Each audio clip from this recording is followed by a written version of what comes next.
ಕೋಲಾರ ತಾಲೂಕಿನ ನರಸಾಪುರ ಗ್ರಾಮದಲ್ಲಿ ಇಂದಿರಾನಗರ ಯುವ ಬಳಗದ ವತಿಯಿಂದ ಗಣೇಶ ಮೂರ್ತಿಯನ್ನ ಗುರುವಾರ ಸಂಜೆ ಮೆರವಣಿಗೆ ಮೂಲಕ ವಿಸರ್ಜನೆ ಮಾಡಲಾಯಿತು.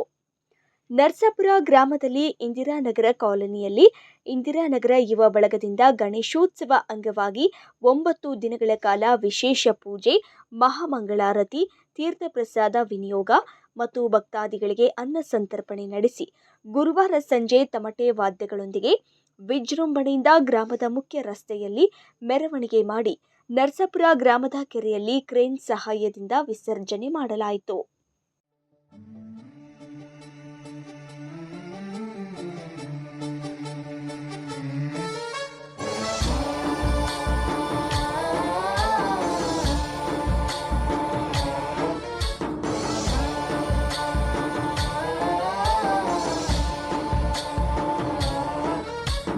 गणनायकाय गणदैवताय गणाध्यक्षाय धीमहि गुणशरीराय गुणमण्डिताय गुणेशानाय धीमहि गुणातीताय गुणाधीशाय गुणप्रविष्टाय धीमहि एकदन्ताय वक्रतुण्डाय गौरीतनयाय धीमहि गजेशानाय भालचन्द्राय श्रीगणेशाय धीमहि एकदन्ताय वक्रतुण्डाय गौरीतनयाय धीमहि गजेशानाय भालचन्द्राय श्रीगणेशाय धीमहि.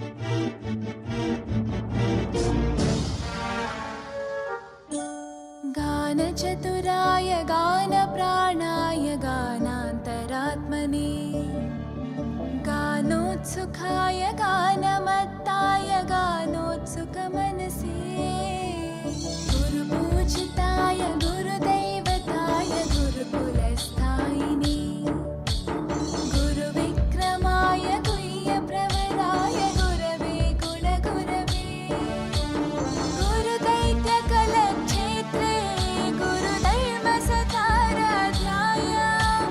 गुरुपुत्रपरित्रात्रे गुरुपाखण्डकण्टकाय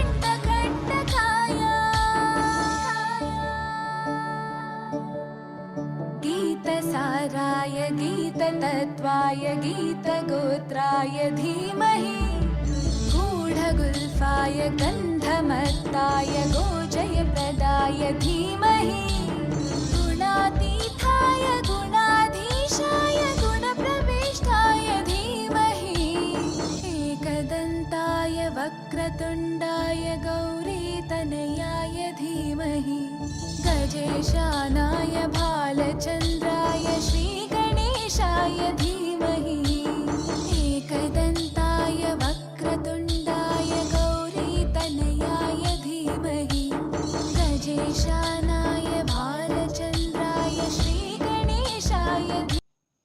ಇನ್ನು ಈ ವೇಳೆ ಇಂದಿರಾನಗರ ಯುವ ಬಳಗದ ಮುಖಂಡರಾದ ಟೈಲರ್ ಪ್ರಭುದೇವ್, ಮುನಿಯಪ್ಪ, ಅವಿನಾಶ್, ವಿನಾಯಕ, ಸಂತೋಷ್, ಶ್ರೀನು, ವಾಸು, ರಾಮ್ಜಿ, ಮನು ಡೆವಿಲ್, ಕಾರ್ತಿಕ್, ಮುನೇಶ್, ಅಂಜನ್ ಸುಬ್ರಮಣಿದಾಸ್, ಬಾಬು, ಮುನಿರಾಜು, ಅನಿಲ್, ಮಣಿಕುಮಾರ್, ಸುದೀಪ್ ಮಿಠಾಯಿ, ಸತ್ಯಾನಂದ ಕರಗದಪ್ಪ, ಪುಟಾಣಿ ಮಕ್ಕಳು ಗ್ರಾಮಸ್ಥರು ಉಪಸ್ಥಿತರಿದ್ದರು.